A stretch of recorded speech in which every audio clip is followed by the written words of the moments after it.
All Kerala men's അസോസിയേഷന്റെ ഭാഗമായിരുന്നു ഈ രാഹുൽ ഈശ്വറും. അതുപോലെ തന്നെ രാഹുൽ ഈശ്വർ ഒരിക്കലും മെൻസ് അസോസിയേഷന്റെ മെമ്പറോ ഒന്നും അല്ല.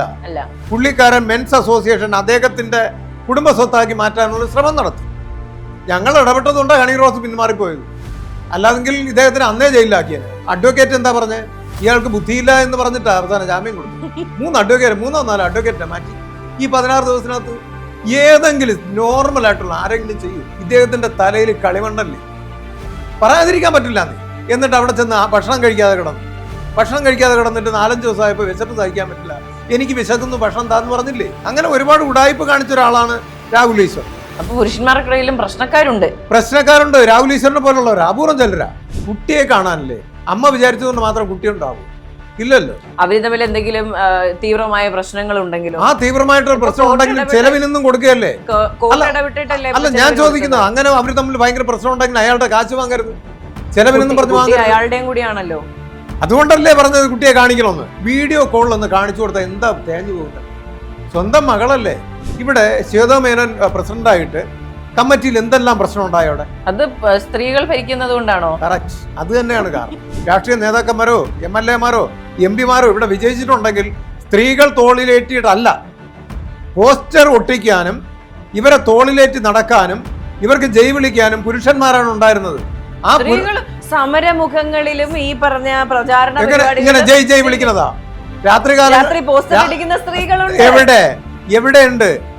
നമ്മളെ മുഖ്യമന്ത്രിയോ അല്ലെങ്കിൽ മറ്റുള്ള ഒരു മന്ത്രിമാരെയോ രാഷ്ട്രീയ നേതാക്കന്മാരോ MLA-മാരോ MP-മാരോ ഇവിടെ വിജയിച്ചിട്ടുണ്ടെങ്കിൽ സ്ത്രീകൾ തോളിലേറ്റിയിട്ടല്ല, പോസ്റ്റർ ഒട്ടിക്കാനും ഇവരെ തോളിലേറ്റി നടക്കാനും ഇവർക്ക് ജയ് വിളിക്കാനും പുരുഷന്മാരാണ് ഉണ്ടായിരുന്നത്. ആ സമരമുഖങ്ങളിലും ഈ പറഞ്ഞ പ്രചാരണ ഇങ്ങനെ ജയ് വിളിക്കുന്നതാ. രാത്രി പോസ്റ്റർ അടിക്കുന്ന സ്ത്രീകളുണ്ട്.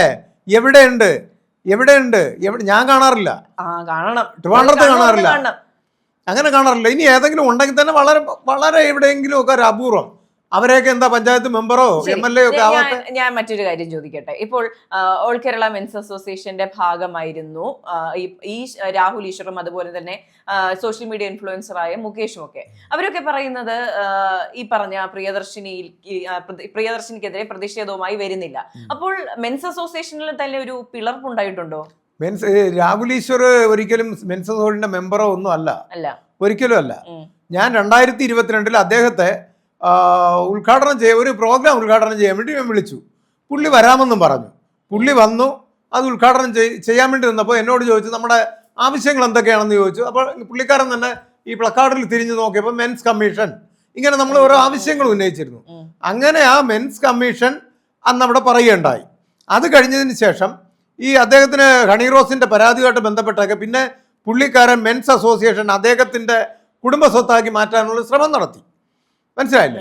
പിന്നെ അത് മാത്രവുമല്ല, ഞാനിവിടെ ഈ ഇടയ്ക്ക് ഒന്ന് ആക്സിഡൻ്റായി. ഈ ആക്സിഡൻ്റായി കിടന്ന സമയം പുള്ളി എന്ത് ചെയ്തു? അജിത് കുമാറില്ല, മെൻസ് അസോസിയേഷനും സൈലൻ്റ് ആണല്ലോ. ആ സമയം പത്രസമ്മേളനങ്ങൾ വിളിച്ചു കൂട്ടി മെൻസ് കമ്മീഷന് വേണ്ടി ഘോരഘോരം പറയുകയും അത് അദ്ദേഹം കൊണ്ടുവന്ന ഒരു സംരംഭമാക്കി മാറ്റുകയൊക്കെ ചെയ്തു. മനസ്സിലായില്ലേ? അങ്ങനെ ഒരുപാട് ഉടായ്പ കാണിച്ച ഒരാളാണ് രാഹുൽ ഈശ്വർ.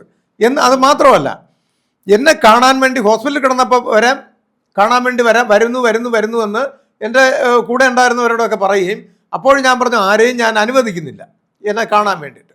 തിരിച്ച് ഞാൻ ഡിസ്ചാർജായി ഓഫീസിൽ വന്നപ്പോൾ ഞാൻ ഇദ്ദേഹത്തെ വരാൻ പറഞ്ഞു. ഇദ്ദേഹം തന്നെ എന്നോട് ഇങ്ങോട്ട് പറഞ്ഞു ലൊക്കേഷൻ അയച്ചിരണം, ഞാൻ വരും എന്ന് പറഞ്ഞു. അപ്പോൾ ഞാൻ അതിനെക്കുറിച്ച് ആലോചിച്ചിട്ട് ശരി വരൂ എന്ന് പറഞ്ഞിട്ട് ഒരു ദിവസം പോലും വന്നില്ല. ഈ വരാതെ പോട്ടെ, നമുക്ക് ഇപ്പോൾ കേരളത്തിലെ മൊത്തം ആ പുരുഷന്മാർ എന്നെ വിളിച്ച് ഓരോ കാര്യങ്ങൾ ചോദിച്ചാൽ, ഇപ്പോൾ ഇവിടെ വന്നിരിക്കുമ്പോൾ ഒരുപാട് പേര് എന്നെ വിളിച്ചിട്ടില്ലേ? അപ്പോൾ ഈ വിളിക്കുമ്പോൾ ഇവർക്ക് എല്ലാവർക്കും എന്ത് പറഞ്ഞു കൊടുക്കണം, അവരുടെ പ്രശ്നങ്ങൾക്ക് പരിഹാരം കാണാൻ പറഞ്ഞു കൊടുക്കാൻ എനിക്കറിയാം. പക്ഷേ എൻ്റെ ഒരു പ്രശ്നം വന്നപ്പോൾ, ഞാൻ ഈ എണീക്കാൻ പറ്റാതെ കിടന്നപ്പോൾ എനിക്ക് എല്ലാവരോടും പറയാൻ പറ്റുമോ? എൻ്റെ പ്രശ്നം എനിക്ക് പറയാൻ പറ്റുമോ? ഇല്ല. എനിക്ക് പറയാൻ പറ്റുന്ന 1 2 പേരൊക്കെ ഉള്ളൂ. അതിലൊരാളായിരുന്നു രാഹുൽ ഈശ്വർ. അപ്പോൾ രാഹുൽ ഈശ്വറിനോട് ഞാൻ പറഞ്ഞു ഒന്ന് ഇതുവരെ വരണം. പുള്ളിക്കാരൻ തന്നെ വരാമെന്ന് പറഞ്ഞു, ലൊക്കേഷൻ വാങ്ങി ഒന്ന് വരണമെന്ന് ഞാൻ വീണ്ടും വിളിച്ചിട്ട് അയാൾ വന്നില്ല. ആ സമയം അയാൾ ചെയ്തതെന്ന് പറഞ്ഞാൽ പ്രസ് മീറ്റ് നടത്തി ഈ മെൻസ് കമ്മീഷൻ അദ്ദേഹത്തിൻ്റെതാക്കാൻ ശ്രമിച്ചുകൊണ്ടിരിക്കുകയായിരുന്നു. അങ്ങനെയാണോ ഒരു പുരുഷന്മാരുടെ സംഘടന അല്ലെങ്കിൽ പുരുഷന്മാർക്ക് നന്മ ചെയ്യുന്നു എന്ന് പറയുന്ന ഒരാൾ ചെയ്യേണ്ടത്? അപ്പൊ പുരുഷന്മാർക്കിടയിലും പ്രശ്നക്കാരുണ്ട്. രാഹുൽ ഈശ്വറിനെ പോലുള്ളവർ അപൂർവം ചിലരാ. പക്ഷെ ഞാനിത് ഇത്രയും നാൾ പുറത്ത് പറയാത്തതിന്റെ കാരണം പുരുഷന്മാർ തമ്മിൽ ഒരു പിളർപ്പുണ്ടെന്ന് ഒരിക്കലും ഇത് പുറത്ത് സ്ത്രീകളെ പോലെ പറഞ്ഞുകൊണ്ട് നടക്കേണ്ട അവസ്ഥ ഉണ്ടാവരുത്. ഇപ്പൊ പറയാനുണ്ടായ കാരണം എന്താണ്? ഇന്നലെ അദ്ദേഹം പ്രസ് മീറ്റ് നടത്തിയിട്ട് ഞങ്ങൾക്കെതിരെ പറഞ്ഞു. അതാണ് പ്രശ്നം. ഇന്നലെ എന്ന് പറഞ്ഞാൽ മെനഞ്ഞാന്ന് നമ്മുടെ പ്രിയങ്ക അനൂപ് എന്നെ വൈകിട്ട് വിളിക്കുകയുണ്ടായി. അറിയാലോ, സിനിമാ നടി. എന്നെ വിളിച്ചിട്ട് പറഞ്ഞു, രാഹുൽ ഈശ്വർ നാളത്തെ പ്രോഗ്രാമിന് വരുന്നില്ലേ എന്ന് ചോദിച്ചു. ഞാൻ പറഞ്ഞു, പുള്ളിക്കാരനെ ഇനി ഒരിക്കലും നമ്മുടെ പ്രോഗ്രാമിൽ ഞാൻ വിളിക്കില്ല എന്ന് പറയുകയുണ്ടായി. ഈ മെൻസ് അസോസിയേഷന്റെ മെമ്പർഷിപ്പ് ഒക്കെ ഉണ്ടോ അദ്ദേഹത്തിന്? ഒന്നുമില്ല. ഒന്നുമില്ല. അപ്പോൾ ഞാൻ പറഞ്ഞു ഒരിക്കലും ഇനി വിളിക്കില്ല എന്ന് പറഞ്ഞു. വിളിക്കില്ല എന്ന് മെനഞ്ഞാന്ന് വൈകിട്ട് പറഞ്ഞപ്പോൾ പുള്ളിക്കാരന് മനസ്സിലായി ഇനി എന്തായാലും വിളിക്കില്ല. അദ്ദേഹം എന്ത് ചെയ്തു, നേരെ ഇന്നലെ പ്രസ് മീറ്റ് നടത്തിയിട്ട് ഈ നമ്മൾ പറഞ്ഞ ആവശ്യങ്ങളാണ് ഉന്നയിക്കുന്നത്. ഇത് പ്രകടന പത്രികയിൽ വന്നപ്പോൾ തന്നെ എന്തുകൊണ്ട് പറഞ്ഞില്ല എന്ന് ചോദിക്കുന്ന ഒരുപാട് പേരുണ്ട്.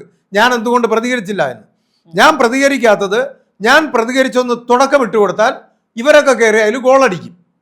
മനസ്സിലായില്ലേ? ഇവരൊക്കെ പിന്നെ അവരുടേതാക്കി മാറ്റും. അപ്പൊ പ്രതികരണമല്ല, ആര് ക്രെഡിറ്റ് എടുക്കും എന്നുള്ളതായിരുന്നു അവിടെ പ്രശ്നം. പുള്ളിക്കാരൻ ക്രെഡിറ്റ് അങ്ങനെയാണെങ്കിൽ സ്വന്തമായിട്ട് ചെയ്യട്ടെന്ന് ഞാൻ കരുതി. എന്നാൽ അയാൾ ചെയ്യട്ടെ. അയാൾക്ക് അങ്ങനെ ഒരു കഴിവുണ്ടെങ്കിൽ, അയാൾ ഈ രീതിയിൽ പുരുഷന്മാർക്ക് വേണ്ടി സംസാരിക്കാൻ കഴിവുണ്ടെങ്കിൽ ചെയ്യട്ടെ എന്ന് വിചാരിച്ച അവസാന ഘട്ടം വരെ ഞാൻ നോക്കിയത്. അപ്പൊ ചെയ്യില്ല, സംസാരിച്ചിട്ടില്ല. അപ്പൊ ഞാൻ അനൗൺസ് ചെയ്തതിന് ശേഷമാണ് പുള്ളി അവിടെ കൊണ്ട് പൊങ്ങിയത്. അപ്പോഴേക്കും ഒരു ആഴ്ചകൾക്ക് മുമ്പേ ഞാൻ ഷെയർ ചെയ്ത മറ്റേ ഒരു പെൺകുട്ടിയുടെ വീഡിയോ, അതെടുത്ത് വെച്ച് വീഡിയോ ഫസ്റ്റ് ചെയ്തു. അത് കഴിഞ്ഞിട്ട് പിറ്റേ ദിവസം ഇന്നലെ പ്രസ് മീറ്റ് നടത്തിയിട്ട് നമ്മൾ ചെയ്യുന്നത് തെറ്റാണെന്ന് പറഞ്ഞു. അതുകൊണ്ടാണ് ഞാൻ ഇന്ന് രാവിലെ വീഡിയോ ചെയ്യുകയും ഇവിടെ വന്ന് ഇതും പറയേണ്ട ഒരു സാഹചര്യം ഉണ്ടായത്. അല്ലെങ്കിൽ ഞാൻ പറയില്ല, രാഹുൽ ഈശ്വറിനെ ഞാൻ കുറ്റപ്പെടുത്തില്ല. ഇതിനു പുറമെ രാഹുൽ ഈശ്വർ ഒരു ആഗോള പുരുഷ സംഗമം എന്ന് പറഞ്ഞിട്ട് ഒരു 3 മാസത്തിന് മുമ്പേ ചെയ്യാൻ നോക്കി, നമ്മളില്ലാതെ. മനസ്സിലായില്ലേ? അപ്പോൾ അത് ഫ്ലോപ്പായി, അത് ചെയ്തില്ല. അത് കഴിഞ്ഞതിന് ശേഷം എൻ്റെ തല എൻ്റെ ഫിഗർ എന്ന് പറഞ്ഞ് അദ്ദേഹം മാത്രം എല്ലാം കൂടി വെച്ച് ഫ്രീ മെമ്പർഷിപ്പ് എന്നൊക്കെ പറഞ്ഞിട്ട് എറണാകുളത്ത് ഒരു സംഭവം നടത്തി. ആരുടെയോ ഒരു 2-3 ലക്ഷം രൂപ പോയി ആ കേസിൽ. എന്തായാലും ഇയാൾ കാശ് മുടക്കില്ല എന്ന് എൻ്റെ ഇവിടെ നിന്നപ്പോൾ നമുക്കറിയാം. അപ്പോൾ ആ കാശ് മുടക്കി ഒരു എന്തോ സംഘടന മാതിരി അദ്ദേഹം തുടങ്ങുന്ന രീതിയിൽ ചെയ്തു. അത് പരാജയപ്പെട്ടപ്പോഴാണ് കാര്യം. ഒരുപാട് പേര് എന്നെ വിളിച്ചു, ഞാൻ ഉണ്ടോ എന്ന് ചോദിച്ചു. ഞാൻ പറഞ്ഞു ഞാനില്ല, ഞാൻ അറിഞ്ഞിട്ടില്ല, അത് രാഹുൽ ഈശ്വറിനെ വിളിച്ച് ചോദിച്ചാൽ മതി എന്ന് പറഞ്ഞു. ഞാൻ അദ്ദേഹത്തെ മോശമായിട്ടും പറഞ്ഞിട്ടില്ല. നിങ്ങൾ വിളിച്ച് ഇപ്പോഴും രാഹുൽ ഈശ്വറിൻ്റെ നമ്പർ ചോദിച്ച് ഒരുപാട് പേര് വിളിക്കാറുണ്ട്. ഞാൻ നമ്പർ കൊടുക്കാറുണ്ട്. എനിക്കതിലൊന്നും ഒരു വിരോധമല്ല. അപ്പോൾ ആ പ്രോഗ്രാമിനും എന്നെ വിളിച്ചില്ല, ഈ സംഘടനയിലുള്ള ഒരാളെയും വിളിച്ചിട്ടില്ല. അദ്ദേഹം ഒറ്റയ്ക്ക് അങ്ങ് ചെയ്യാൻ തീരുമാനിച്ചു. ശരി, എന്നാൽ വിജയിപ്പിക്കണ്ടേ? നടക്കില്ല എന്ന് നമുക്കറിയാം. ഞാൻ 20 വർഷത്തെ കഷ്ടപ്പാടാ ഇത്. ഈ വർഷം 20. അപ്പം നമ്മൾ ഒരുപാട് ത്യാഗം സഹിച്ചാണ് ഈ സംഘടനയെ ഈ രീതിയിൽ കൊണ്ടുവന്നത്. ഒരുപാട് ആട്ടും തുപ്പും ഒരാൾ പോലും മൈൻഡ് ചെയ്യാതെ. ഇന്നത്തെ പോലെ സോഷ്യൽ മീഡിയ ഇല്ല, മുഖ്യധാര മാധ്യമങ്ങളില്ല. ഉണ്ടായിരുന്നാലും അവർ മൈൻഡ് ചെയ്യില്ല. അങ്ങനെയുള്ള സാഹചര്യത്തിൽ നിന്ന് വളർന്നു വന്ന ഒരാളാണ് ഞാൻ. അപ്പോൾ നമ്മളെയൊക്കെ കട്ട് ചെയ്ത് ഇന്ന് എൻ്റെ സംഘടനയിൽ നിന്ന് പിരിഞ്ഞു പോയി എത്രയോ പേര് തുടങ്ങി, രജിസ്റ്റർ ചെയ്ത് തുടങ്ങിയല്ലോ. അവർക്കൊന്നും ഒരു കടുക് മണി ചലിപ്പിക്കാൻ അവരെ കൊണ്ട് കഴിഞ്ഞില്ലല്ലോ. ഇത് പുരുഷ സംഘടനയാണ്, ബുദ്ധിമുട്ടാണ്. ഇപ്പൊ പുരുഷ സംഘടനയാണെങ്കിൽ പോലും 2-3 സംഘടനകൾ ഉണ്ടാകുമ്പോൾ കുറെ പുരുഷന്മാർക്ക് ഇതിന്റെ ബെനിഫിറ്റ്സ് ഉണ്ടാവില്ലേ? കുറെ പുരുഷന്മാർക്ക് അതാണ് രാഹുൽ ഈശ്വർ LLB കഴിഞ്ഞ ആളാണ്. രാഹുൽ ഈശ്വർ ഈയിടയ്ക്ക് ഒരു വീഡിയോ ചെയ്തത് ഞാൻ കണ്ടു. ഈയിടയ്ക്കല്ല, ഒരു 6 മാസം വരും. അദ്ദേഹം പറഞ്ഞിരിക്കുന്നത്, ഏതൊരു പുരുഷൻ അവരുടെ പ്രശ്നം പറഞ്ഞുകൊണ്ട് എൻ്റെ അടുത്ത് വന്നാലും വിളിച്ചാലും അത് കേൾക്കാനേ പറ്റൂ, ഒരു നിയമമില്ല, നിങ്ങൾക്ക് വേണ്ടി ഒന്നും ചെയ്തു തരാൻ പറ്റില്ല എന്ന്. അത് തന്നെ ലോക പൊട്ടത്തരം. LLB പഠിച്ച ഒരാളാണോ ഇത് ഇങ്ങനെയാണോ പറയേണ്ടത്? എനിക്കറിയാലോ, എൻ്റെ അടുത്ത് വരുന്ന ഒരാളുടെ പ്രശ്നം എന്താണെന്ന് കേട്ടിട്ട് അതിന് പരിഹാരം പറഞ്ഞു കൊടുക്കുകയും കോടതിയിൽ പോവേണ്ടതാണെങ്കിൽ അഡ്വക്കേറ്റിനെ കൊടുക്കുകയും ആ അഡ്വക്കേറ്റിനോട് വിളിച്ച് പറഞ്ഞിട്ട് ഈ രീതിയിൽ ചെയ്താൽ മതി എന്ന് പറയുന്ന ഒരാളാണ് ഞാൻ. അപ്പോൾ അതെങ്ങനെയാണ് അതറിയില്ല എന്ന് പറഞ്ഞാൽ, ഞാൻ എൻ്റെ അടുത്ത് വന്നിട്ടുള്ള സ്ത്രീകളും പുരുഷന്മാരുമായിട്ടുള്ള ആര് വന്നിട്ടുണ്ടെങ്കിലും നീതി ലഭിക്കാതെ അവരുടെ കേസ് പോയിട്ടില്ല. ഇനി എന്തെങ്കിലും കാരണവശാൽ നീതി കിട്ടിയിട്ടില്ല എങ്കിൽ ഞാൻ പറയുന്ന കാര്യം അവർ ചെയ്യാത്തതുകൊണ്ടായിരിക്കും. ഇപ്പോൾ ഈ അടുത്ത കാലത്ത് ഒരു കുഞ്ഞിനെ കാണാൻ വേണ്ടിയിട്ട് ഈ ആറ്റിങ്ങലുള്ള കേസ്, പുള്ളി പ്രവാസിയാണ്, വിളിച്ചു. ഞാൻ പറഞ്ഞു, നിങ്ങൾ ആദ്യം ചെലവിന് കൊടുക്കുന്ന പരിപാടി നിർത്ത്. അതിൻ്റെ ആ പെൺകുട്ടിയുടെ അഡ്വക്കേറ്റ് എന്ന് പറഞ്ഞു കഴിഞ്ഞാൽ എൻ്റെ സുഹൃത്ത്, എന്നെ വിളിച്ച് ഇങ്ങോട്ട് വിളിക്കുകയും സംസാരിക്കുകയൊക്കെ ചെയ്യുന്ന ആളാണ്. പക്ഷേ ഈ കേസിൽ അദ്ദേഹം എൻ്റെ കോൾ അറ്റൻഡ് ചെയ്യുന്നില്ല. അപ്പം അദ്ദേഹം ചെയ്ത കേസ്, അദ്ദേഹത്തിൻ്റെ കൂടെ പഠിച്ച പെൺകുട്ടിയുടെ കൂടെ പഠിച്ച ആളുടെ മകളായത്. അവർ മരിച്ചുപോയി, അമ്മ മരിച്ചുപോയി. അപ്പോൾ ഈ മകൾക്ക് ഭയങ്കര അഹങ്കാരമാണ്. ഞാൻ വിളിച്ചു, കാര്യങ്ങൾ സംസാരിച്ചു. കുട്ടിയെ കാണാനല്ലേ, അമ്മ വിചാരിച്ചതുകൊണ്ട് മാത്രം കുട്ടി ഉണ്ടാവും? ഇല്ലല്ലോ. അവർ തമ്മിൽ എന്തെങ്കിലും തീവ്രമായ പ്രശ്നങ്ങൾ ഉണ്ടെങ്കിലോ? ആ തീവ്രമായിട്ടുള്ള പ്രശ്നം ഉണ്ടെങ്കിലും ചെലവിനൊന്നും കൊടുക്കുകയല്ലേ? ഇടപെട്ടിട്ടല്ലേ? അല്ല, ഞാൻ ചോദിക്കുന്നത്, അങ്ങനെ അവർ തമ്മിൽ ഭയങ്കര പ്രശ്നം ഉണ്ടെങ്കിൽ അയാളുടെ കാശ് വാങ്ങരുത്. ചെലവിനൊന്നും പറഞ്ഞു വാങ്ങരുത്. അയാളുടെയും കൂടിയാണല്ലോ. അതുകൊണ്ടല്ലേ പറഞ്ഞത് കുട്ടിയെ കാണിക്കണമെന്ന്. എന്തെങ്കിലും കുട്ടി അയാളുടെ സമ്മതിച്ചല്ലോ, സമ്മതിച്ചു. കുട്ടി അയാളുടെ കൂടെ ആണല്ലോ. എന്തുകൊണ്ട് കോടതി കാണിക്കുന്നില്ല? ഇടപെട്ടായിരിക്കുമല്ലോ ഇത്തരത്തിലുള്ള കുട്ടി കാണിക്കണ്ട, കുഞ്ഞിനെ കാണിക്കേണ്ട ഏതെങ്കിലും ഒരു കോടതി പറയുമോ? ഏതെങ്കിലും ഒരു പോലീസ് സ്റ്റേഷൻ പറയും? അനുസരിച്ചിരിക്കും. ഒരു കേസും ഇല്ല. അങ്ങനെയാണെങ്കിൽ ഇയാളുടെ ഒരു അക്രമകാരിയായിരുന്നു, അല്ലെങ്കിൽ ഡ്രഗ് അഡിക്റ്റോ അല്ലെങ്കിൽ മദ്യപാനിയോ ഒക്കെ ആണെങ്കിലും ഇത്തരത്തിലുള്ള സാഹചര്യങ്ങളിൽ കുഞ്ഞിനെ കാണിക്കേണ്ട കാര്യമില്ല എന്ന് പറയാറുണ്ട്. അങ്ങനെയാണെങ്കിൽ കേസിന്റെ ഡീറ്റെയിൽസ് അറിയില്ല. അല്ല, ആ കേസിൽ അങ്ങനെ ഒന്നുമില്ല. അങ്ങനെ ഉണ്ടെങ്കിൽ പോലും അത്രയും കുട്ടിയെ പീഡിപ്പിക്കുന്ന അല്ലെങ്കിൽ കുട്ടിയെ ഉപദ്രവിക്കുന്ന തെളിവുകളോ മറ്റു കാര്യങ്ങളോ ഒക്കെ ഉണ്ടെങ്കിൽ പോലും അത് എല്ലാ വശവും നോക്കിയിട്ടാണ്. ഇവിടെ കുട്ടിയെ പഠിപ്പിക്കാതിരുന്നപ്പോൾ, നല്ലൊരു സ്കൂളിൽ വിട്ട് പഠിപ്പിക്കാതിരുന്നതിന്റെ പേരിൽ കംപ്ലൈന്റ് കൊടുത്തതായി ഈ പെൺകുട്ടിക്കെതിരെ. ആര്? ഈ അച്ഛൻ. അങ്ങനെയുള്ളൊരു അച്ഛനാണ്. അങ്ങനെയുള്ള ഒരാൾ പ്രവാസിയായിട്ടിരിക്കുമ്പോൾ വീഡിയോ കോളിലൊന്ന് കാണിച്ചു കൊടുത്താൽ എന്താ തേഞ്ഞു പോകുന്നത്? ഇവിടെ സ്വന്തം മകളല്ലേ, അയാളുടെ കാശ് വാങ്ങാമെങ്കിൽ. ശരി, അപ്പോൾ ഈ കേസിൽ എന്തായി? ഈ കേസിൽ ഒന്നും ആയില്ല. കാരണം ഇയാളോട് ഞാൻ പറഞ്ഞു, അവർ സംസാരിച്ചിട്ട് അവർ ഒതുങ്ങുന്നില്ല. ഞാൻ പറഞ്ഞു നിങ്ങൾ ചെലവിന് കൊടുക്കുന്ന അങ്ങ് നിർത്താൻ പറഞ്ഞു. ബാക്കി ഞാൻ ചെയ്തു തരാം. പുള്ളി അത് നിർത്തിയിട്ടില്ല. പുള്ളി നിർത്തിയാൽ അടുത്ത കാര്യം എനിക്കറിയാൻ ചെയ്തു കൊടുക്കാം. കാര്യം ഈ അഡ്വക്കേറ്റ് ഉൾപ്പെടെ എൻ്റെ അടുത്ത് വരും. ചെലവിന് കൊടുക്കാതിരിക്കുമ്പോൾ ഈ പറയുന്ന എൻ്റെ സുഹൃത്തായ അഡ്വക്കേറ്റ് വരെ എന്നെ വിളിക്കും, എനിക്കറിയാം. അപ്പം ഞാൻ പറയും കുഞ്ഞിനെ കാണിച്ചു കൊടുക്കൂ, കാശ് ഇട്ട് തരും എന്ന് പറഞ്ഞവിടെ ഞാൻ തീർക്കുമായിരുന്നു. അങ്ങനെയുള്ള അപൂർവം കേസുകൾ മാത്രം. അല്ലാതെ ഇപ്പോൾ വേറൊരു തൃശ്ശൂരിൽ നിന്നൊരു ലേഡി എന്നെ വിളിച്ചിട്ടുണ്ടായിരുന്നു, മകളുടെ കേസുമായിട്ട് ബന്ധപ്പെട്ട്. റെഡിയായി, അവരെനിക്ക് നന്ദിയും അയച്ചു. 1 രൂപ ഞങ്ങളവരെ ഒന്നും വാങ്ങിച്ചിട്ടില്ല, മെമ്പർഷിപ്പ് എടുപ്പിച്ചിട്ടില്ല. കാര്യം പുരുഷന്മാരാകുമ്പോൾ ഇവരെല്ലാം എന്താ പറയുക, അവരുടെ കാര്യം കണ്ടു പോവുകയാണ്. സ്ത്രീകളും അത് തന്നെയാണ്. എന്നാലും പുരുഷന്മാർ നമ്മുടെ കൂടെ കുറച്ചുകൂടി നിൽക്കണം. അതുകൊണ്ടാണ് 1 വർഷത്തെ മെമ്പർഷിപ്പ് എടുപ്പിക്കുന്നത്. അത് ബൈലോ പ്രകാരമാണ്.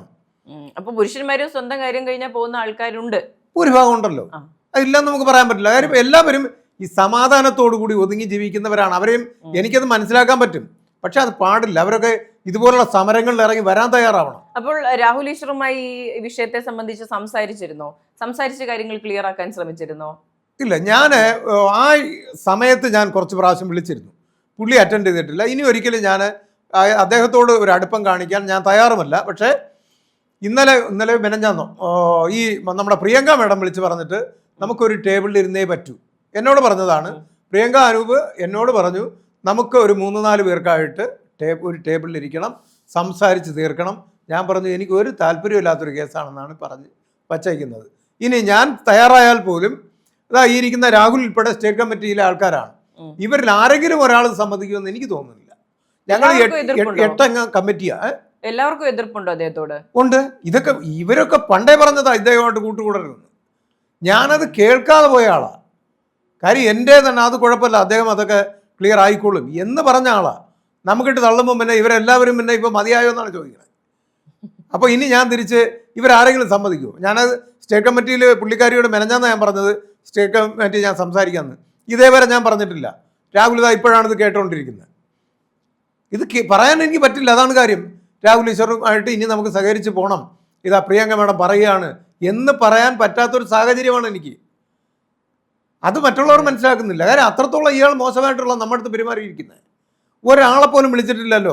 ഇദ്ദേഹം ഒരു എറണാകുളത്ത് ഒരു സംഘടന എന്ന് പറഞ്ഞാൽ പുതിയൊരു സംഘടന അദ്ദേഹം തുടങ്ങുന്നു, അല്ലെങ്കിൽ തുടങ്ങിയ ഒരു സംഘടനയ്ക്ക് അല്ലാതെ ആശയ വ്യത്യാസങ്ങൾ, അഭിപ്രായ വ്യത്യാസങ്ങളുണ്ടോ? ഒരു അഭിപ്രായ വ്യത്യാസമില്ല. എന്ന് പറഞ്ഞാൽ ഞാൻ എന്ത് പറഞ്ഞാലും യെസ് പറയുന്ന ആളായിരുന്നു. ഞാൻ മോശമായിട്ടൊരു കാര്യം പറയും. ക്രെഡിറ്റ് മാത്രമായിരുന്നു ഇവിടെ പ്രശ്നം. ഇദ്ദേഹത്തിന് ആളാവുക അത്രേ ഉള്ളുവായിരുന്നു. ഇത് ആത്മാർത്ഥ വേണം. നമ്മളിപ്പോൾ മെൻസ് കമ്മീഷൻ, ഞാൻ പറഞ്ഞു മെൻസ് കമ്മീഷൻ എന്ന് പറഞ്ഞാൽ എൻ്റെ മനസ്സിൽ ഞാനൊരു കുഞ്ഞിനെ കൊടുക്കുകയാണ്. ഒരു കുഞ്ഞിനെ കൊടുത്തിട്ട് നമുക്ക് ഒരുമിച്ച് വളർത്താം. പുരുഷന്മാരുടെ പ്രശ്നങ്ങളെന്ന് പറഞ്ഞാലേ അത് എല്ലാവരും ഒരുമിച്ച് നിൽക്കണം. അപ്പോൾ നമ്മൾ ഈ കുഞ്ഞിനെ നമുക്ക് ഒരുമിച്ച് വളർത്താം എന്ന് പറയുമ്പോൾ കുറച്ച് ദിവസം അങ്ങനെ ഒരുമിച്ച് വളർത്തിയിട്ട് ഇത് എൻ്റെ കുഞ്ഞാണെന്ന് പറഞ്ഞ് സ്വന്തമാക്കി വെച്ചിട്ട് ചെയ്യുന്ന ഇത് തെമ്മാടിത്തരമല്ലേ? ചെയ്യാൻ പാടുണ്ടോ? ഈ മെൻസ് കമ്മീഷൻ മാത്രമല്ല. അപ്പോൾ ഈ പ്രിയദർശിനി പദ്ധതിയുമായി ബന്ധപ്പെട്ട് ഈ പറഞ്ഞ വട്ടിയൂർക്കാവ് അജിത് കുമാർ ഗ്രൂപ്പും രാഹുൽ ഈശ്വർ ഗ്രൂപ്പും തമ്മിലൊരു ക്ലാഷ് പ്രതീക്ഷിക്കും. രാഹുൽ ഈശ്വർ അങ്ങനെ ഒരു ഗ്രൂപ്പൊന്നുമില്ല. ഈ പ്രോഗ്രാമിന് പുള്ളിക്കാരനെ വിളിക്കും എന്ന് മെനഞ്ഞാന്ന് വരെ ഇയാൾ വിചാരിച്ചു. അതുകൊണ്ടാണല്ലോ ഇടയ്ക്ക് മറ്റേ പ്രിയങ്ക മാഡത്തിനെ വിടുന്നത്. അപ്പോൾ അവർ വന്ന് ചോദിച്ചു, ഞാൻ പറഞ്ഞു ഒരിക്കലും വിളിക്കില്ല എന്ന് പറഞ്ഞപ്പോൾ അത് ശരി വിളിക്കില്ലല്ലോ. അപ്പോൾ എന്തായാലും ഇപ്പം ഞങ്ങൾ സംഘടനാപരമായിട്ട് എടുത്ത ആശയങ്ങൾ ഇത്തിരി ഒന്ന് ജനങ്ങളിലേക്ക് എത്തി. അത് പറയുന്നത് ശരിയാണെന്ന് ശത്രുക്കൾ പോലും പറയാൻ തുടങ്ങി, സ്ത്രീകൾ പറയാൻ തുടങ്ങി. സ്ത്രീകൾ പറയാൻ തുടങ്ങി. ഈ ആശയങ്ങൾ കറക്റ്റാണ്. ശത്രുക്കൾ എന്ന് ഉദ്ദേശിക്കുന്നത് ഫെമിനിസ്റ്റുകൾ വരെ ഒരുപക്ഷെ ഈ കുട്ടികൾക്ക് വേണ്ടെന്ന് അവരാരെങ്കിലും പറയൂ. ഈ വിദ്യാർത്ഥികൾക്ക് ഫ്രീ കൊടുക്കണ്ട എന്ന് ഏതെങ്കിലും സ്ത്രീകൾ പറയൂ. അടുത്ത ഘട്ടത്തിൽ വേണമെന്ന് തന്നെയാണ് ഞാൻ അടക്കമുള്ള എല്ലാവരും കുട്ടികൾ പറയും. 60 വയസ്സിന് മേലുള്ള അച്ഛനുള്ള അല്ലെങ്കിൽ അമ്മാവന്മാരെ സ്നേഹിക്കുന്ന, അച്ഛനെ സ്നേഹിക്കുന്ന ഏതെങ്കിലും ഒരു മകൾ പറയുമോ അച്ഛന് ഫ്രീ കൊടുക്കണ്ടെന്ന്? 60 വയസ്സിന് മേലുള്ളവർക്ക്. ഇപ്പൊ എന്റെ അഭിപ്രായം പറയുകയാണെങ്കിൽ ഇപ്പോൾ സ്ത്രീകൾക്ക് സൗജന്യം കൊടുക്കുന്നു. ഒരു വാക്കുകൂടി ഇതൊന്ന് കംപ്ലീറ്റ് ചെയ്തോട്ടെ. അപ്പൊ ഈ 60 വയസ്സിന് മേലുള്ളവരും ഇങ്ങനെയുള്ള ഞങ്ങൾ 4 ആവശ്യം, പുരുഷന്മാർക്ക് സീറ്റ് സംവരണം വേണം, ഇങ്ങനെയുള്ള ഒരു 4 ആവശ്യം ഉന്നയിച്ചപ്പോൾ ഇത് സോഷ്യൽ മീഡിയ വഴിയും മറ്റ് ജനങ്ങളിലേക്ക് ഇതങ്ങോട്ട് എത്തിയപ്പോൾ രാഹുൽ ഈശ്വർ വിചാരിച്ചു ഇതിൽ കയറി ഒരു പിടിച്ചേ പറ്റൂ. പുള്ളിക്കാരൻ എവിടെ ഒരു ഷോ കാണിക്കണം, അത്രേ ഉള്ളൂ. അതിനാണ് ഇന്നലെ പ്രസ് മീറ്റ് നടത്തി നമ്മൾ പറഞ്ഞ കാര്യങ്ങളാണ് എടുത്തിട്ട് ഒന്നുകൂടി അങ്ങോട്ട് പറയുകയും, അത് മാത്രമല്ല ഈ ചില ആൾക്കാർ ഇപ്പോൾ വണ്ടി തടയാൻ പോകുന്നു, അത് തെറ്റ്, നമ്മൾ അധിക്ഷേപിക്കുകയും ചെയ്യാണ്. അത് തെറ്റല്ലേ? അയാളുടെ നിലപാട് പറഞ്ഞോട്ടെ. അയാൾ അത് പറയും, നമ്മൾ കൊണ്ടുവന്ന ആശയങ്ങൾ എടുത്തിടുകയും അതിന്മേലെ ഈ നമ്മൾ ചെയ്യാൻ പോകുന്ന സംഭവം മോശമാണെന്ന് പറയുകയും ചെയ്തു. അതിൻ്റെ ആവശ്യം എന്താ? ഞാൻ അങ്ങോട്ട് കയറി ചൊറിയാൻ പോയിട്ടില്ലല്ലോ. എനിക്ക് ചൊറിയാൻ ഒരുപാട് കാര്യങ്ങളുണ്ട്. ഞാൻ മനസ്സിരുന്ന് തെവിട്ടുകയായിരുന്നു.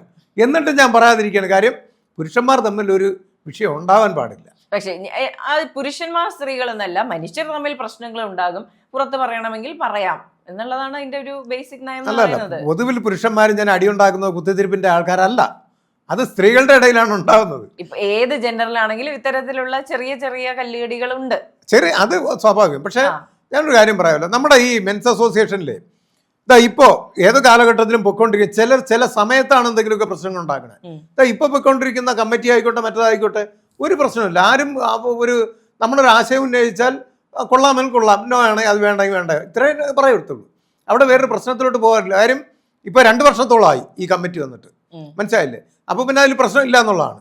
ഏതെങ്കിലും ഒരു കമ്മിറ്റിയിൽ പ്രശ്നം ഉണ്ടാകുന്നുവെങ്കിൽ 1 വർഷത്തിനകത്തുണ്ടാവും, 2 വർഷം നീണ്ടു പോകാറില്ല. അപ്പം നമ്മുടെ ഇതിൽ വേറെ പ്രശ്നമില്ല. അമ്മ സംഘടന, സിനിമാ സംഘടന, ഞാൻ ഇത് രൂപീകരിക്കുന്ന ഫസ്റ്റ് മുതൽ എന്ന് പറഞ്ഞാൽ മമ്മൂട്ടി ട്രിവാൻഡ്രം വന്നു കഴിഞ്ഞാൽ പങ്കജ് ഹോട്ടലിലാണ് താമസിക്കുന്നത്. ആ പങ്കജ് ഹോട്ടലിൽ വെച്ചുള്ള മീറ്റിങ്ങിലാണ് ഞാനപ്പോൾ കുറച്ച് താഴെയായിട്ട് ചെട്ടിക്കുളങ്ങര എൻ്റെ ഒരു ചിറ്റപ്പൻ്റെ സ്ഥാപനത്തിൽ ജോലി ചെയ്യുക. അപ്പോൾ അവിടെ ഇത് എല്ലാം സിനിമാ മേഖല നമ്മളെല്ലാവരും ശ്രദ്ധിക്കുന്നതാണല്ലോ.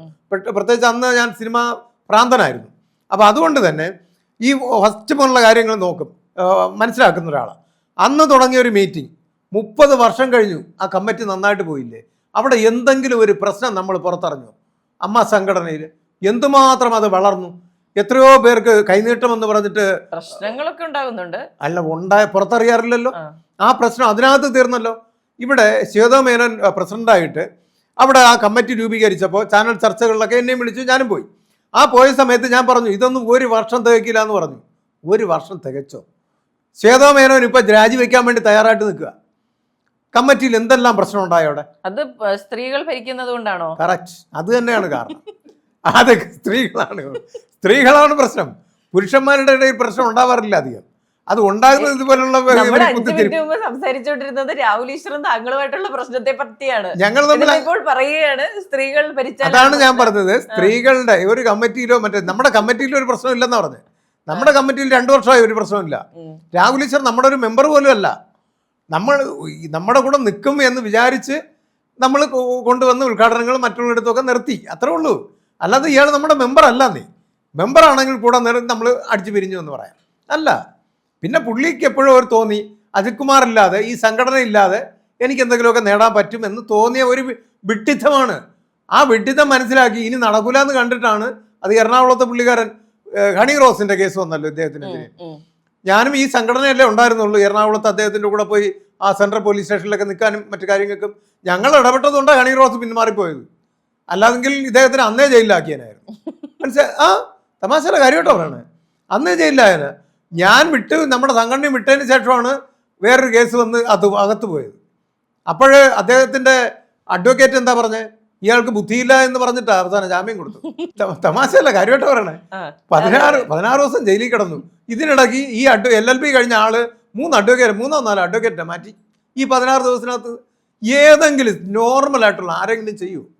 അതും ശാസ്തമംഗലം, ഈ സ്ഥലത്ത് ശാസ്തമംഗലം അജിത് കുമാർ എന്ന് പറയുന്ന പ്രഗത്ഭനായിട്ടുള്ള ഒരു അഡ്വക്കേറ്റിനെ വച്ചിട്ട് അദ്ദേഹത്തിനെ മാറ്റിയെന്ന് പറഞ്ഞാൽ ഇദ്ദേഹത്തിൻ്റെ തലയിൽ കളിമണ്ണല്ലേ? പറയാതിരിക്കാൻ പറ്റില്ല. കാര്യം അദ്ദേഹത്തെക്കുറിച്ചൊക്കെ ഞാൻ പണ്ട് മുതലേ പഠിക്കുന്ന ആളാണ്. ഇരട്ട ജീവപര്യന്തം വിധിച്ച ഒരാളിനെ നിഷ്പ്രയാസം ഈസിയായിട്ട് ഇറങ്ങി കൊണ്ടുപോയ ആളാണ്. വെറുതെ വിട്ടു. അത്ര കഴിവുള്ള ഒരാളാണ് ശാസ്ത്രമംഗലം അജിത് കുമാർ. ഇയാളെ വെച്ചിട്ട് അയാളെ എടുത്ത് കളഞ്ഞെന്ന് പറഞ്ഞാൽ ഈ 16 ദിവസം കിടന്നതിൻ്റെ കാര്യം അതാണ്.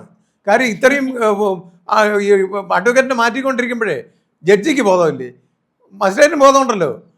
അവർക്ക് മനസ്സിലായി ഇത് ബോക്ക് കേസാ, അപ്പോൾ അതുകൊണ്ട് കിടക്കട്ടെന്ന് വിചാരിച്ചു. ഇതാണ് സംഭവം. 16 ദിവസം കിടന്നത്. എന്നിട്ട് അവിടെ ചെന്ന് ഭക്ഷണം കഴിക്കാതെ കിടന്നു. ഭക്ഷണം കഴിക്കാതെ കിടന്നിട്ട് 4-5 ദിവസമായപ്പോൾ വിശപ്പ് സഹിക്കാൻ പറ്റില്ല, എനിക്ക് വിശക്കുന്നു, ഭക്ഷണം താന്ന് പറഞ്ഞില്ലേ. ഇതിൻ്റെ വല്ല കാര്യം ഉണ്ടായിരുന്നു? പിന്നെ ഞാനവിടെ മാലയിടാൻ പോയത് യഥാർത്ഥം പറഞ്ഞാൽ നമ്മുടെ കൂടെ 10 ദിവസങ്ങളിൽ നിന്ന ഒരാളാണ്. അപ്പോൾ ആ പുരുഷൻ ഇറങ്ങി വരുമ്പം പട്ടിയെ പോലെ ഇറങ്ങി പോവാതെ അത്യാവശ്യം നമ്മളവിടെ ഉണ്ടെങ്കിൽ ഒരു കളം ആകുമെന്ന് മനസ്സിലാക്കിയിട്ട് ഞാൻ എന്ത് ചെയ്തു, ഇദ്ദേഹത്തിന് മാലയിട്ട് സ്വീകരിച്ചതാണ്. അല്ലാതെ ഞാൻ എൻ്റെ ഒരു നല്ല മനസ്സോട് കൂടി ചെയ്തതല്ല. മനസ്സുണ്ട് നമുക്ക്, പുരുഷൻ എന്നുള്ളൊരു മനസ്സ്, അല്ലാതെ ഒരു സ്നേഹബന്ധത്തിൻ്റെ അല്ല. അതിനുശേഷം നമ്മൾ വിടുകയും ചെയ്തു. ഞാൻ വിട്ടു. അതിനുശേഷം അദ്ദേഹം കൊണ്ട് ഇറങ്ങി, അദ്ദേഹം ഒരു സംഘടന ഉണ്ടാക്കുന്നു എന്നുള്ള രീതിയിൽ പോയി. അദ്ദേഹം എന്തൊക്കെ ചെയ്ത് കാട്ടിക്കൂട്ടി. ആരും അവിടെ പോയില്ല, ഒരാണുങ്ങളും പോയില്ല. കാര്യം ഫ്രീ മെമ്പർഷിപ്പ് എന്ന് പറയുമ്പോഴേ കഴിവില്ലാത്തവൻ ചെയ്യുന്നതാണ്. കഴിവുള്ളവൻ ഫീസ് വാങ്ങിച്ചേ ചെയ്യും, അല്ലേ? ഏതെങ്കിലും ഒരു അഡ്വക്കേറ്റ് ഫ്രീ ആയിട്ട് വാദിക്കുമോ? വാദിക്കണമെങ്കിൽ അത്രയും പിച്ചക്കാരനായിരിക്കണം. അത് ഓരോരുത്തരുടെ മൊറാലിറ്റി പോലല്ലേ. ഏതെങ്കിലും പിച്ചക്കാരനായിരിക്കണം. എനിക്കൊന്നുമില്ലാന്ന് നിവൃത്തികേട് എന്ന് പറഞ്ഞു കഴിഞ്ഞാൽ നമ്മൾ കേൾക്കില്ലേ? അതാ എനിക്ക് മെമ്പർഷിപ്പ് എടുക്കാൻ പൈസ ഇല്ല, എൻ്റെ ഭാര്യ അത്രത്തോളം മൊത്തം കൊണ്ടുപോയിരിക്കുകയാണ്. ഇതാണ് നമ്മുടെ അടുത്ത് വരുന്ന കേസ്. അങ്ങനെ വരുന്നുണ്ട്. അത് ശരി, എന്നാ വേണ്ട മെമ്പർഷിപ്പിനുള്ള ഒരു ജയപ്രകാശിനെ നമ്മൾ സംഘടനയെ കൊണ്ടുവന്നപ്പോൾ മെമ്പർഷിപ്പിൻ്റെ കാശ് ഞാനാണ് കൊടുത്തത്. ഒരു 5 പൈസ ഞാൻ വാങ്ങിയിട്ടില്ല. അല്ലാതെ അദ്ദേഹത്തിൻ്റെ പ്രശ്നങ്ങൾക്ക് വന്നപ്പോൾ അദ്ദേഹം പൈസ ഞങ്ങൾക്ക് ഫുഡൊക്കെ വാങ്ങി തന്നിട്ടുണ്ട്. കാര്യം കാശില്ലാത്തൊരാളെന്ന് ഉള്ള ആളോ ഇല്ലാത്ത ആളോ എനിക്കറിയില്ലായിരുന്നു. സംഘടനയിലേക്ക് വന്നപ്പോൾ അത് അദ്ദേഹത്തിൻ്റെ മാനസികമായിട്ട് തകർന്നു വരുന്ന ആൾ. അദ്ദേഹത്തിന് മെമ്പർഷിപ്പ് കാര്യങ്ങൾ ചെയ്തോളാൻ പറയും, പൈസ ഞാൻ ക്ലിയർ ചെയ്തത്. അപ്പം നമ്മുടെ അടുത്ത് വരുന്ന കേസ് അങ്ങനെയും നമ്മൾ ചെയ്യും. പൈസ സ്ത്രീകൾ വന്നാൽ നമ്മൾ പൈസ വാങ്ങുന്നില്ല, ഒരു പോലും ചിലവാതെ എൻ്റെ കയ്യിൽ നിന്ന് കാശ് പോവുകയാണ് ഓരോ കേസിന് ഇടപെടുമ്പോഴും. അപ്പൊ അങ്ങനെയൊക്കെ നമ്മൾ ഓരോ കാര്യങ്ങൾ ചെയ്തുകൊണ്ടിരിക്കുകയാണ്. അപ്പോൾ തിരിച്ച് നമ്മൾ പ്രിയദർശിനി പദ്ധതിയിലേക്ക് വരുമ്പോൾ നാളെ അപ്പോൾ വലിയ പ്രതിഷേധവുമായി മുന്നോട്ട് പോകാൻ തന്നെയാണ് തീരുമാനം. തീർച്ചയായിട്ടും നല്ലൊരു പ്രതിഷേധമായിരിക്കും. അത് ഈ തുടർന്നുള്ള ദിവസങ്ങളിലും ഇത് തുടരുമോ പ്രതിഷേധം? ഇല്ല, ഈ ഫസ്റ്റ് ദിവസം തന്നെ ആയിരിക്കും. അടുത്ത് നമ്മൾ ചെയ്യാൻ പോകുന്നത് നിവേദനം തയ്യാറാക്കി വെച്ചിട്ടുണ്ട്.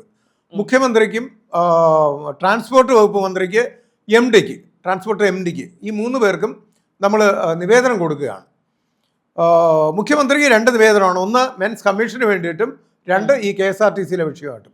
ഈ 2 നിവേദനം കൈകാറും. എന്നിട്ട് അവരുടെ പ്രതികരണം എന്താണ്? എനിക്ക് തോന്നുന്നത് VD സതീശൻ സാറ് നല്ല രീതിയിൽ ഇടപെടും എന്നുള്ളതാണ്. ശരി, അനുകൂലമായിട്ടുള്ള നടപടികളുണ്ടാകും. അങ്ങനെയാണെങ്കിൽ നമ്മളതിൽ വിജയിക്കും.